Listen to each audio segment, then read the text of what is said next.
Assalamualaikum warahmatullahi wabarakatuh. Halo semuanya, jumpa lagi dengan saya Chow Sing Sing, kurator dari podcast horror Night Story. Halo, apa kabar semuanya? Semoga kalian semua sehat-sehat ya. Dan seperti biasanya pada hari ini saya kembali dan akan menghadirkan sebuah kisah mistis untuk kalian semua. Kisah mistis kali ini saya datangkan dari treat horornya Mas Simple Man sewaktu beliau bekerja di daerah Bali. Oke, jadi ini pengalaman mistis sewaktu Mas Simple Man bekerja di Bali. Oke, daripada kita berlama-lama, mari kita simak ceritanya. Kalau nyari kos di Semarang, selalu yang diutamakan adalah tanya dulu ke pemilik kosnya, apakah kamar yang ada di sebelah kita ada yang tinggal atau enggak. Takutnya kejadian waktu di Bali dulu terulang lagi. Kiri kanan kamar nggak ada yang ninggalin, tapi tiap malam terdengar suara bocah lari-lari. Hal yang begini sebenarnya nggak menakutkan kalau diceritain, tapi berbeda kalau mengalaminya secara langsung. Mau tidur was-was, kebayang kayak ada yang ngeliatin kita. Salah satu pengalaman yang membuat saya sekarang pilih-pilih kamar sebelum deal buat ngekos adalah niat hati buat ke kamar istirahat, malah jadi parno. Karena begitu nutup pintu, suara lari dari kaki telanjang yang menyentuh lantai langsung terdengar, diikuti suara bocah kecil tertawa. Ya akhirnya saya memilih untuk berjaga semalaman. Bukannya membaik, malah dengar suara ibu-ibu ngomel. Sepertinya memarahi anak kecil itu pakai bahasa daerah Bali. Karena penasaran, keluarlah saya untuk memastikan. Begitu keluar dan melihat, gak ada siapa-siapa. Kosong. Bener-bener kosong, gak ada orang. Akhirnya saya semalaman gak pernah bisa tidur. Ya paling lambat jam 4 pagi itu baru bisa tidur. Di balik pengalaman tidak mengenakan selama tinggal di sana, untungnya belum pernah dilihatin secara langsung. Ya cuma suara-suara aja. Yang paling sering adalah suara keluarga lagi ngobrol, karena tembok sekat kamar ini tipis. Paginya bertanyalah saya ke pemilik, apakah ada orang baru di kos. Dan sialnya, si pemilik menjawab, "Gak ada, cuma kamu yang ngekos di sini." Akhirnya cuma bisa menerima dengan lapang dada. Termasuk suara berantemnya mereka yang saling teriak seperti suami istri kebanyakan. Ya beginilah ketika dunia sana sudah tidak sungkan lagi dengan dunia kita ini. Lama-lama mulai terbiasa sampai gunain suara satpam sebelah yang ngobrol tiap malam sebagai penenang. Di salah satu malam, waktu mau tidur sambil dengerin satpam penyelamat yang lagi ngobrol iseng duduk di balkon. Ya kebetulan ya, kamarku ada di lantai 2 dan pos satpam itu ada di bawah. Nggak tahu satpam itu lagi ngomongin apa, kedengarannya sih seru.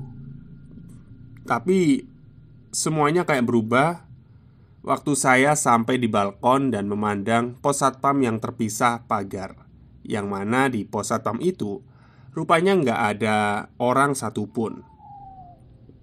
Bingung sekaligus gak percaya. Terus dari tadi yang ngobrol siapa dong? Tapi dari semua ini nggak ada yang bisa ngalahin suasana ketika hari besar di Bali. Bukan hari raya Nyepi, tapi ada lagi. Saya kurang familiar dengan nama hari besarnya ini apa, karena yang saya tahu itu Nyepi ya.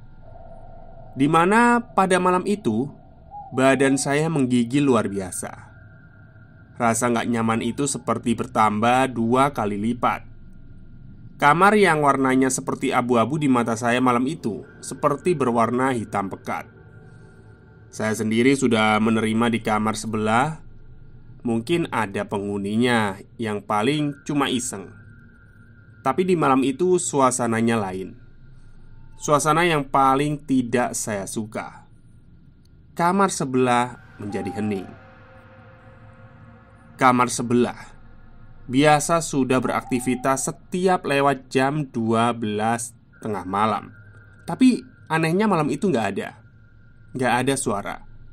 Bahkan suara angin pun saya nggak terdengar. Hal yang seharusnya membuat saya senang karena mungkin tidak akan diganggu malam ini. Tapi anehnya malam itu justru saya khawatir. Malam ini pasti ada sesuatu, pikir saya waktu itu. Karena firasat semakin lama semakin gak enak. Akhirnya minta tolonglah saya ke teman buat dateng, ya setidaknya buat nemenin saya lah. Untungnya teman dari kota kelahiran ini bersedia datang. Di situ saya coba tetap kalem, cool, ya sambil ngobrol-ngobrol gitu ya. Cukup lama kami saling lempar obrolan. Tiba-tiba saja teman saya ini bersikap aneh. Beberapa kali dia menoleh ke kiri sambil membuang ludah. Tapi nggak ada air liurnya yang keluar, cuma juh-juh gitu. Setelah kurang lebih 7 kali teman saya melakukan hal itu, dia bilang, "Keluar yuk, cari angin." Karena waktu itu udah mulai ngantuk, akhirnya ya saya nolak. Dia pun akhirnya pergi. Ada yang aneh dari gelagatnya. Dia bilang nanti akan chat WA kalau sudah sampai kos. Dalam hati, ngapain? Biasanya juga nggak pernah. Tapi lagi-lagi badanku menggigil waktu teman sudah keluar dari pintu. Nggak beberapa lama, pelan terdengar samar ada suara lonceng. Ada yang tahu nggak? Suara lonceng kecil yang biasa dipakai di pergelangan tangan dan kaki. Ya, suaranya seperti itu. Tapi memiliki tempo. Karena penasaran, akhirnya saya keluar dong, keluar kamar. Beda dari balkon belakang yang mengarah ke pos satpam, di belakang ada pemandangan taman besar khas Bali. Nah, di sana nggak ada pencahayaan apapun, jadinya sedikit gelap. Cuma ada pohon dan tanaman yang kelihatan dengan rumah kecil yang biasa ada di rumah-rumah yang ada di Bali. Nah, suara itu berasal dari sana. Tapi anehnya aku perhatikan gak ada orang. Kiri kanan juga kosong. Tapi kurang lebih suara itu muncul 15 menit ya, pokoknya. Mau tidur tapi gak bisa. Karena firasat itu masih ada, firasat gak enak gitu. Semakin larut, semakin kerasa. Akhirnya iseng lah, aku buka HP. Dan muncullah notifikasi dari temen yang tadi. Begitu chatnya dibuka, gak tahu lah ya, pokoknya badan itu langsung bereaksi lain. Diem, ngambang, mematung seperti ada yang ganjal di badan ini. Dia bilang gini di chat, "John, aku lupa malam ini malamnya beda. Kamu keluarlah dari situ. Tadi soalnya di belakangmu aku ngelihat hantu. Wujudnya seperti buto.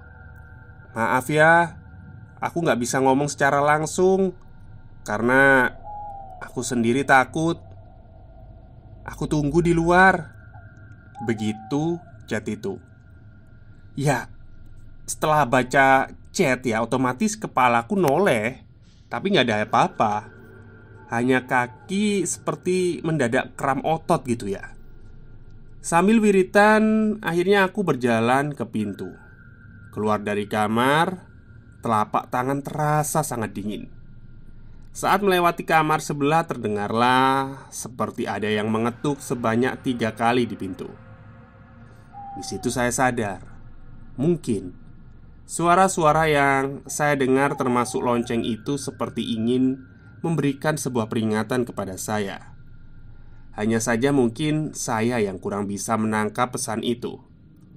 Beruntung teman saya sudah menunggu di bawah pohon mangga. Akhirnya kami pergi malam itu. Sampai di kos, teman saya menyampaikan tentang malam khusus di Bali ini yang baru saya tahu. Rupanya pada malam itu banyak hal-hal seperti ini terjadi. Dan yang dia lihat di kamar adalah tamu yang kebetulan lewat di tempat kos saya. Penasaran, saya akhirnya mencoba untuk mengulik apakah dia melihat wujud sosok itu dengan jelas. Teman saya mengaku saat pertama masuk dia sudah diberikan pertanda yang salah satunya dia mencium aroma darah ayam yang awalnya dikira berasal dari badan saya.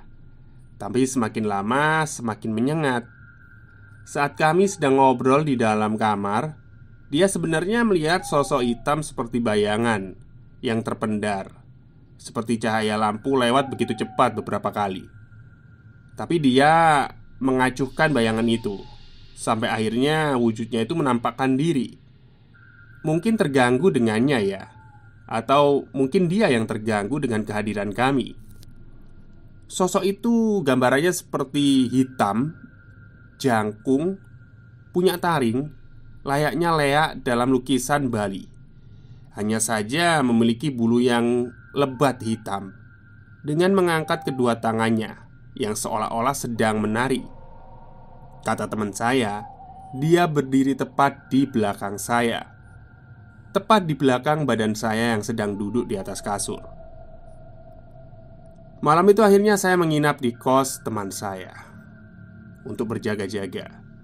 Mungkin saya sudah melakukan hal yang tidak menyenangkan bagi mereka. Meski sampai saat ini saya juga nggak tahu apa itu. Tapi dari pengalaman ini saya jadi tahu kenapa tempat itu sepi penghuni kos.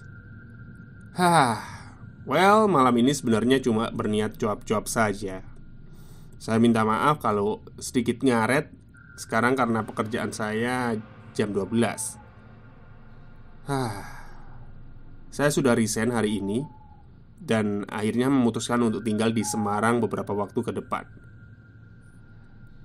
Untuk kedepannya mungkin saya tetap akan berpindah-pindah kota karena banyak hal yang ingin saya lihat. Cerita horor lokal dan kejadian lokal yang ingin saya ulik secara langsung membuat saya memutuskan untuk melakukan perjalanan ini. Semoga nanti saya bisa menginjakkan kaki di tanah Kalimantan dan Sumatera. Satu dari mimpi saya yang belum terwujud, karena saya yakin banyak hal yang bisa dilihat di sana. Terima kasih sudah menemani saya. Wassalam. Oke, baik, itulah cerita dari Mas Simpleman sewaktu dia bekerja ya di Bali dan mengalami hal seperti itu.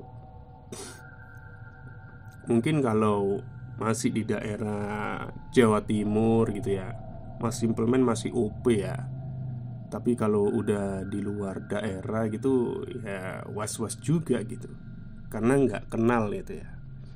Baik, mungkin itu saja cerita untuk hari ini. Semoga kalian semua suka. Wassalamualaikum warahmatullahi wabarakatuh.